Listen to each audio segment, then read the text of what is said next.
So hello friend, this is Vikrant and welcome to my channel study night. हम भारत की नदियां पढ़ रहे थे और भारत की नदियों का एक भाग आ चुका है जिसमें हम सिंधु नदी तंत्र को पढ़ चुके हैं। आज का जो मेरा टॉपिक है वो गंगा नदी तंत्र है। अब गंगा नदी एक स्वयं में है, क्योंकि उसके साथ में जब उसकी सहायक नदियां मिल जाती है तो एक तंत्र का निर्माण करते हैं और एक सिस्टम की तरह काम करती हैं। तो गंगा नदी तंत्र को हम स्टार्ट करते हैं और कुत्ते मर रहे हैं पर हम पढ़ाएंगे। ठीक है, स्टार्ट करते हैं। तो गंगा नदी बनने से पहले एक छोटी स्टोरी है, क्योंकि गंगा नदी बनती है ना कि कहीं से निकलती है। तो गंगा नदी की जो स्टोरी है वो चालू होती है, तीन प्रमुख ग्लेशियर है। एक गंगोत्री ग्लेशियर है, एक सतोपत ग्लेशियर है और एक यमुनोत्री ग्लेशियर है। यमुनोत्री ग्लेशियर से यमुना नदी निकलती है और गंगोत्री ग्लेशियर से गंगा नदी नहीं बल्कि भागीरथी नदी निकलती है। तो हम अपना टॉपिक स्टार्ट करते हैं गंगोत्री ग्लेशियर से। गंगोत्री ग्लेशियर से एक प्रमुख नदी निकलती है भागीरथी नदी, और जब भागीरथी नदी अलकनंदा नदी से मिलती है तो गंगा नदी बनती है, तब नाम उसका गंगा कहलाता है। ठीक है, तो गंगोत्री ग्लेशियर से कौन निकली है नदी? गंगा नदी।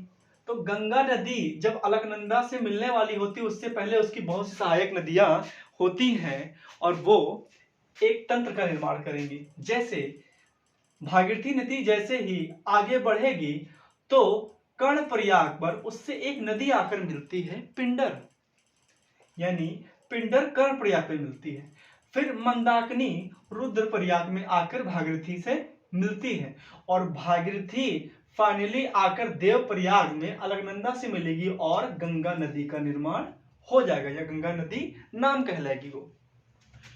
तो भागीरथी नदी गंगोत्री ग्लेशियर से निकली, सबसे पहले पीके मिली, पीके यानी पिंडर कर्णप्रयाग पर, फिर एमआर मिली मंदाकिनी रुद्रप्रयाग पर। फिर वो आगे बढ़ते हुए ये जब नीचे को आएगी और इधर सतोपंत ग्लेशियर है, सतोपंत ग्लेशियर है। सतोपंत ग्लेशियर से दो नदियां निकलती हैं, एक धौली गंगा और एक विष्णु गंगा। और विष्णु गंगा धौली गंगा आगे आएंगे तो विष्णु प्रयाग पर ये जब आपस में मिल जाती हैं तब इनका नाम हो जाता है अलकनंदा। और फिर ये अलकनंदा आगे आकर देवप्रयाग के पास में भागीरथी से मिलती है और गंगा नदी का निर्माण होता है, गंगा नदी कहलाती है। ठीक है, तो ये गंगा नदी बनने का क्रम था। फिर गंगा नदी बनती है और राम झूला लक्ष्मण झूला से होते हुए उत्तराखंड में सबसे पहले जमीन पर ये हरिद्वार में प्रवेश करती है। तो गंगा नदी जब जमीन पर आती है तो वो हरिद्वार का क्षेत्र है। ठीक है, और हरिद्वार कहां पर है? उत्तराखंड में। ठीक, अब गंगा नदी उत्तराखंड से प्रवेश करते हुए हरिद्वार से आगे बढ़ती है। तो गंगा नदी देखी जाए तो उत्तराखंड में 450 किलोमीटर है। गंगा नदी की वैसे कुल लंबाई देखी जाए इंडिया में ओवरऑल देखी जाए तो 2525 किलोमीटर है और ये उत्तराखंड में लगभग 450 किलोमीटर की यात्रा तय करती है। ठीक है, तो गंगा नदी की प्रवेश करती है और ये फाइनली कहां पर? बंगाल की खाड़ी में गिरेगी। तो इसका उद्गम से लेकर इसके मुहाने के बीच की यात्रा को हम देखते हैं। तो गंगा नदी से सबसे पहले नदी आके मिल रही है रामगंगा। गंगा नदी से पहले मिलती है रामगंगा, फिर गोमती, फिर घाघरा, फिर गंडक, फिर कोसी, फिर महानंदा। ये क्रम याद करने वाला जरूरी है। तो गंगा नदी जिस दिशा की ओर बह रही होती है उसी से तट का निर्माण होता है, तो उसी से हम उसके दाएं तट को और बाएं तट को दिखाते हैं। तो गंगा इधर को बह रही तो ये इसका दायां तट है और ये इसका बायां तट है। तो ये जितनी भी प्रमुख नदियां हैं ये इसके बाएं तट से मिलकर आकर मिलती हैं। तो गंगा से बाएं तट पर मिलने वाली नदियों का क्रम देखते हैं। पहले गंगा से मिली रामगंगा, गोमती, घाघरा, गंडक, कोसी, महानंदा। रामगंगा, गोमती, घाघरा, गंडक, कोसी, महानंदा। गंगा से दाएं तट पे सबसे बड़ी उसकी नदी जो मिलती है वो है यमुना, और यमुना यमुनोत्री ग्लेशियर से निकलती है और यमुना गंगा से प्रयागराज अर्थात इलाहाबाद में आकर उससे मिलती है जो संगम स्थल है। तो ये आके प्रयाग में मिलेगी। ठीक है, और गंगा से दाएं तट पे कौन सी नदी मिलती है? सोन नदी, और सोन नदी आकर मिलती है। ठीक है, अब गंगा से जो बाएं तट पर आके नदियां मिल रही वो देख लेते हैं उनकी लोकेशन कहां पर है। तो रामगंगा आपको पता है कि उत्तराखंड में जिम कार्बेट नेशनल पार्क है और उसमें से रामगंगा होकर बहती, तो उसका नामकरण कर दिया कि ये रामगंगा नेशनल पार्क टाइप का कर दिया है। तो रामगंगा गंगा से उत्तर प्रदेश के कन्नौज में आके मिलती है। आप यहां देख सकते हैं रामगंगा गंगा नदी से कन्नौज में आकर उत्तर प्रदेश से मिलती है। वहीं गोमती नदी, आपको पता है लखनऊ, उत्तर प्रदेश की जो राजधानी लखनऊ है वो गोमती नगर के किनारे स्थित है। तो गोमती आकर गंगा से गाजीपुर उत्तर प्रदेश में मिलती है। इसके बाद में घाघरा, नेपाल से एक नदी निकलती जिसका नाम होता है शारदा, और यही का नाम क्या हो जाता है घाघरा, और घाघरा गंगा नदी से छपरा पर आकर मिलती है। छपरा कहां पर है? बिहार में। छपरा कहां पर है? बिहार में। तो घाघरा छपरा में मिलती है। उसके बाद में गंडक, गंडक कहां मिलती है? हाजीपुर। फिर उसके बाद में कोसी, कोसी को बिहार का शोक कहा जाता है। तो कोसी नदी गंगा से भागलपुर पर आकर मिलती है। और एक लास्ट है महानंदा, महानंदा मालदा में आकर मिलती है। ठीक है, तो एक बार क्रम देखते हैं कि रामगंगा, गोमती, घाघरा, गंडक, कोसी, महानंदा। और रामगंगा सबसे पहले उत्तर प्रदेश के कन्नौज में मिली, गोमती आकर उत्तर प्रदेश में गाजीपुर में मिलती है, घाघरा गंगा नदी से छपरा में मिलती है, और गंडक हाजीपुर पे आके मिलती है, और कोसी भागलपुर में, और महानंदा मालदा के पास में आकर गंगा से मिलती है। और ये सारी नदियां, ये जो जितनी भी नदियां हैं ये उसके बाएं तट से आकर मिलती हैं। गंगा के दाएं तट से सबसे बड़ी नदी कौन सी है? यमुना नदी।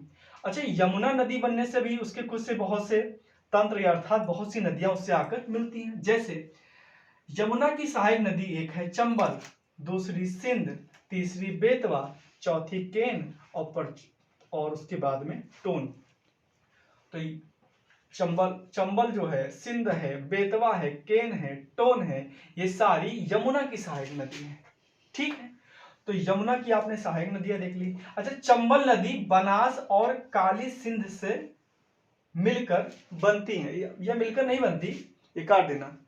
चंबल नदी की दो सहायक नदियां हैं, बनास और काली सिंध, ये दोनों चंबल की सहायक नदी है। और चंबल नदी यमुना से उत्तर प्रदेश के इटावा में आकर मिलती है। थोड़ा मैप को यहां लाने वाला था, पर चूंकि ये बना नहीं, चूंकि मुझे दर्शाना था, तो मैंने ये लोकेशन लिख दी कि इटावा कहां पर है? उत्तर प्रदेश में है। तो चंबल नदी यमुना से इटावा में आकर मिलती है, और उसके बाद में सिंध है, फिर बेतवा है, फिर केन है, फिर टोन है। ये प्रश्न भी पूछा गया यूपीपीसीएस में कि यमुना की सहायक नदियां बताएं। तो चंबल, सिंध, एक होता है सिंधु नदी, ये सिंधु नहीं सिंध है। तो चंबल, सिंध, बेतवा, केन, टोन।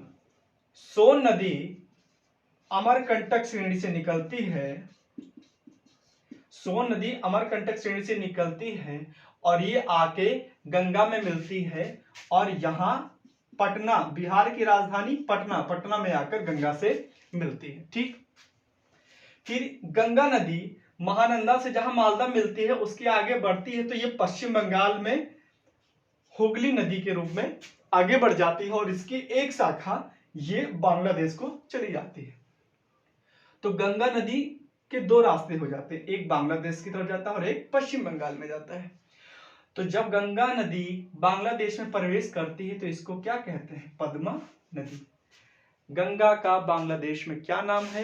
पद्मा नदी नाम है। तो गंगा पहली बात तो एक अंतरराष्ट्रीय नदी है। अंतरराष्ट्रीय नदी का अभिप्राय कि वो नदी जो एक से अधिक देशों में प्रवाहित हो रही हो, बह रही हो, तो वो एक अंतरराष्ट्रीय नदी है।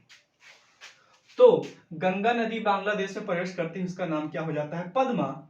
और यहां से तिब्बत में एक आंगसी ग्लेशियर है, आंगसी ग्लेशियर से एक नदी निकलती जिसका नाम है सांगपो, और ये सांगपो नदी आगे बहते हुए और भारत में अरुणाचल प्रदेश से प्रवेश करती है, और अरुणाचल प्रदेश में एक पर्वत है नामचा बारवा, ये हिमालय का ही विस्तार है।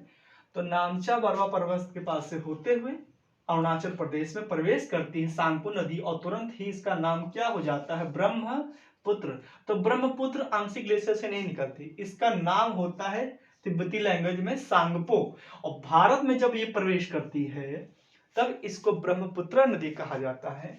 और ब्रह्मपुत्र नदी की जो चौड़ाई है या अपवाह क्षेत्र काफी ज्यादा है। तो बड़ी नदी मतलब कि अपवाह तंत्र की बात की जाए सबसे चौड़ी तो वह ब्रह्मपुत्र है।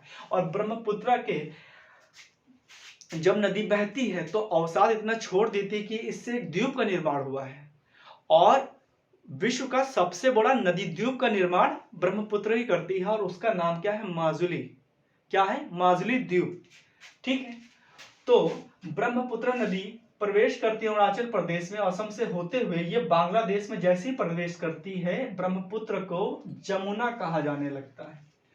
तो ब्रह्मपुत्र के 3 नाम होंगे, जब शुरुआत करती है तब सांगपो, बाद में प्रवेश करती है तो ब्रह्मपुत्र, और ये जब बांग्लादेश में प्रवेश करती है तो इसका क्या नाम हो गया? जमुना। अच्छा, यहां से गंगा नदी जैसे बांग्ला में प्रवेश की तो उसका क्या नाम हुआ? पद्मा। और ब्रह्मपुत्र नदी बांग्लादेश में प्रवेश की तो इसका नाम हो गया जमुना। और ये दोनों जब नदियां आपस में मिलती हैं तो इनका फिर से नाम क्या हो जाता है? पद्मा। और पद्मा नदी जब आगे बढ़ेगी तो एक नदी मणिपुर से निकलती है, उसको कहते हैं बराक नदी, उसी का उपनाम क्या है? मेघना। तो मणिपुर से एक नदी निकल रही है बराक अर्थात मेघना, और मेघना जब बांग्लादेश में प्रवेश करती है और ये जब पद्मा से मिलती है तब इसका नाम क्या हो जाता है? मेघना। और ये आके बंगाल की खाड़ी में गिर जाती है। तो गंगा नाम से नहीं गिरती बल्कि ये मेघना नाम से गिरती है। ठीक है, एक बार इस क्रम को हम फिर से जल्दी से देख लेते हैं। गंगा नदी बनने से पहले एक छोटी स्टोरी बताई थी कि गंगोत्री ग्लेशियर से भागीरथी नदी निकलती है और शतपथ ग्लेशियर से 2 नदियां धौली गंगा और विष्णु गंगा निकलती है। और ये दोनों जब मिलती हैं तब इनका अलकनंदा नामकरण होता है। और ये दोनों भागीरथी और अलकनंदा जिस जगह पर मिलती है वो देवप्रयाग है, और देवप्रयाग में इसका नाम क्या हो जाता है? गंगा। और ये उस समय ऋषिकेश, फिर ये ऋषिकेश से होते हुए हरिद्वार में सबसे पहले जमीन पर स्थल में उतरती है, और ये फिर उत्तर प्रदेश, उत्तराखंड, उत्तर प्रदेश, बिहार होते हुए पश्चिम बंगाल से होते हुए ये बांग्लादेश चली जाती है।